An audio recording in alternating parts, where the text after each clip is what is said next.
První rodina se nachází přesně uprostřed prahu.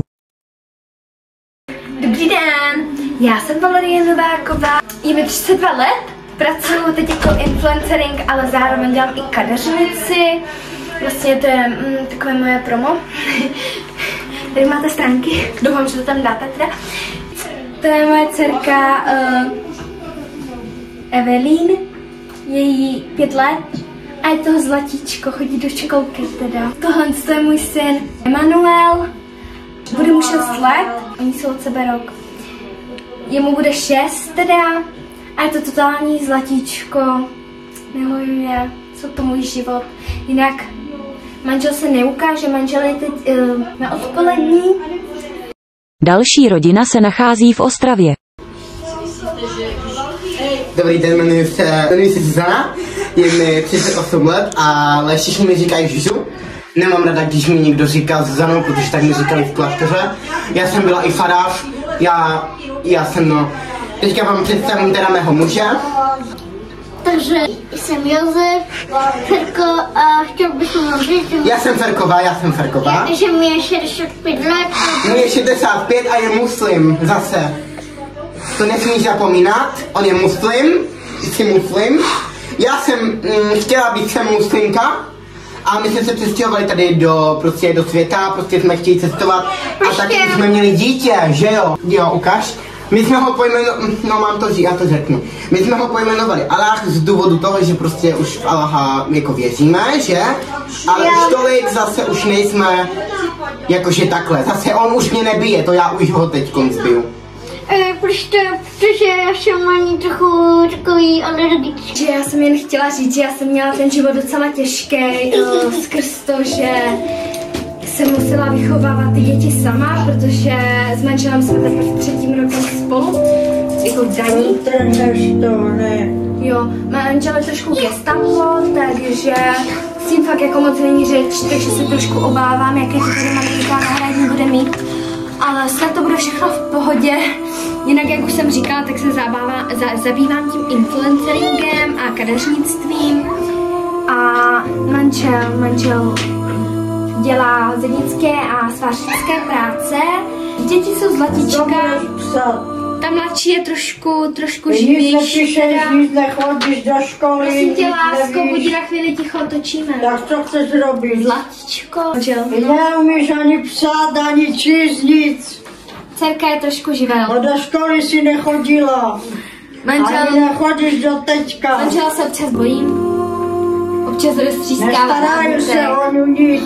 Je to tak, no. Hlavná věc, že doma je... No, takže já jsem měla těžký život a jsem ztratil náušnice. Já jsem byla i farářka.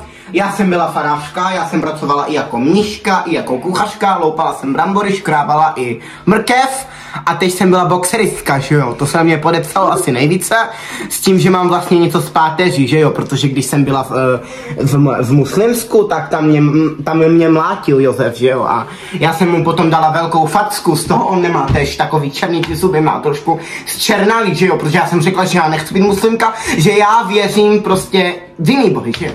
Prostě v řecký, no. No, domácnost mám teda čistou, protože jsem pracovala jako uklízečka, hodně dlouho jsem pracovala jako uklízečka. Já jsem jim uklízela kláštery, že jo. Oni se tam vyblílali a já jsem to tam šel uklízet, že jo. Kdo jiný bys to šel? Dítě máme teda, ukaž. Dítě máme jedno, které teda zůstalo, já jsem měla teda asi 16 dětí. Půjď okamžitě! Já jsem měla teda více dětí, já jsem měla asi 16 dětí, ale tak všechny. Ty nám odjeli do Havířova za lepším životem a zbytek jsem prodala. A chtěla jsem vám říct, že tady ta špina je moc špinavá. A nakupeš se 3 dny. Já jsem ti řekla, že tohle nebudeš říkat. Můžu? Ještě jsem vám chtěla říct, proč jsem se přihlásila, protože já se za to nestydím. Já jsem si prostě řekla, že když on nemá zuby, tak nemůže chodit do nějaký práce, dobrý? Takže já chci ty peníze. Já to řeknu, já chci ty peníze. Každá odměna se hodí. Ty nemá jako on. Jdeš hubu, vždycky žena. Já vždycky jsem ti říkal, že ty mi nebudeš rozkazovat. Peníze nepotřebuješ. svým autem, sakra. Nebudu mít jako za to vulgární slovo, ale jako to takhle nejde. Já chtěla jít svým autem, svým čistoučkým autičkem a oni mě vemou do tohohle křápu. Tak jako co to je tohle? To je hrozný, hrozný. Takže já ještě před výměnou musím vyměnit odpadky. Už běžím k autu. Jo, se takhle těším teda a zároveň se bojím, protože takhle u nás z Prahy teda jezdíme do zahraničí a teďka jedeme do Ostravy, tyjo, tam se teda bojím.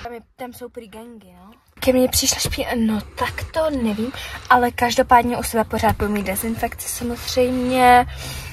S Výhrou darovala dětem na charity. Si myslím, že ta paní taky jako něco takového s tím bude chtít podniknout, nebo ne? Jako...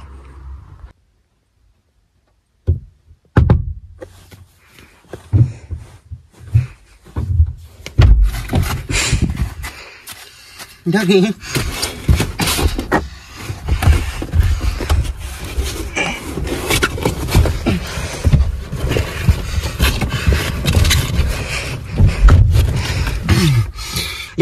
Já teda autama nejezdím, já jezdím metrem, nebo mě vlastně z Ostravy není úplně metro, já se vymyslela, já rada tak ty slova. Já teda jezdím často autobusama a občas i taxikama, ale to není obyčejné auto. Tady jsem teda neviděla nápis taxi, takže si myslím, že to nemá žádné společnosti. No a jedeme teda z Ostravy do Budějovic. Prahy. Hm? Prahy. Prahy! Neslyším. Do Prahy! Takže my jedeme z Ostravy do Paříže. Do Paříže. My jedeme teda z Prahy do Ostravy. Zase jsem to spletla, že? Potřebuji otevřít okno na vzduch. Takže my jedeme teda z Ostravy do Brna. Prahy! Já jsem strašně teďka myslela na Brno, protože já tam mám rodinu. Já jsem vám to zapomněla říct. Já mám teda velkou rodinu, ale jakože zbytek je teda jenom je v Brně. Proto jsem myslela na Brno, víte, tak jsem to trošku spletla. Jdeme teda z hlavního města do Prahy. Do Prahy! Jo, já už si to pamatuju, já jsem si jenom spletla to slovo Ostrava. My jdeme teda z Ostravy do Prahy, to je teda hlavní město Ostrava a i Praha pro mě. Kdo tady otevřel to okno? Úplně tady mi šla zima teďkonc po zádech, ty vole. Takže jedeme teda do Prahy, moc se těším. A máte někde ještě nějakou rodinku?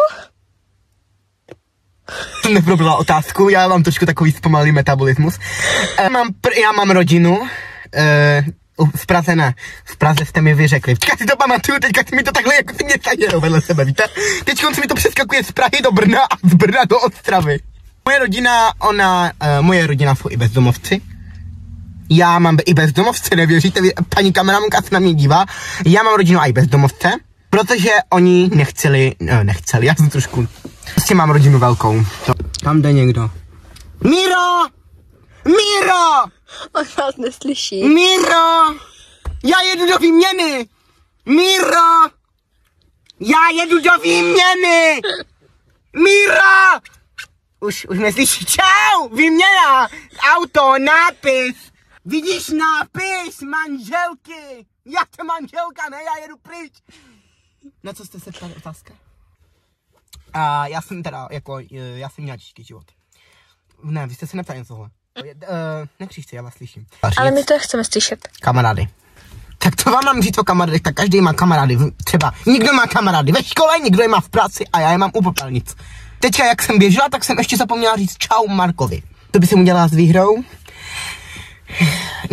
No tak já nebudu lhát, já bych si ráda koupila... Já nevím, to bych si ráda koupila, tak asi... No a já jsem to měla v životě hodně těžký,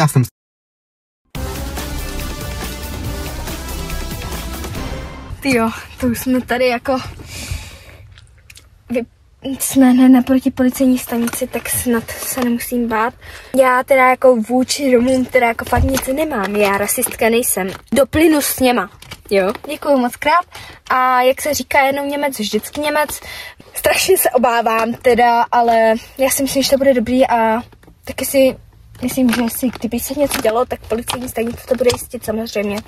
Jen jsem slyšela, že tady v Ostravě nemají nějak extra dobré hotely, takže se na to nebudu muset jako někam chodit. Mám z toho strach, obavy, ale Však běžte už. to bude v pohodě. Já se omlouvám, já mám fakt stres.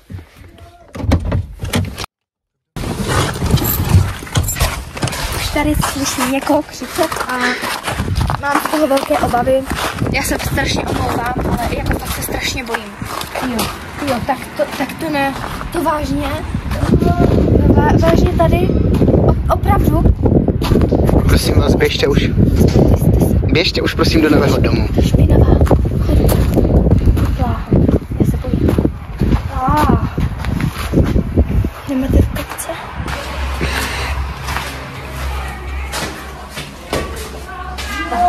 Tady.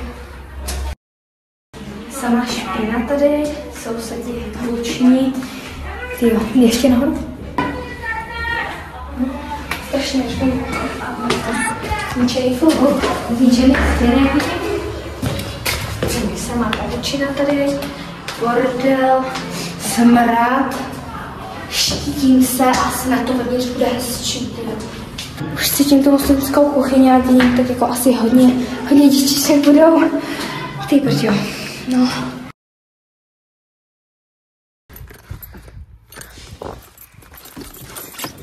Těším se, to bude hezký, to tu má.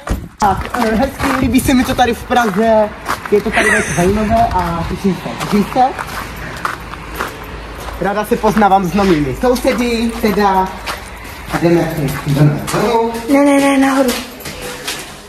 Nahoru. Jo. Já jsem si vzala totiž špatné boty, já jsem čekala, že budu v domě, já jsem nečekala, že budu. Cítím se královna, tady jsou ty kamery na mě nastavené. Já jsem mi byla královna chvilku, v Muslimsku ještě byly královny.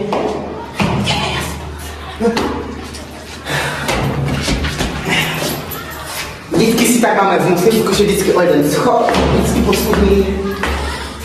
Klíče mi nedáte. To není.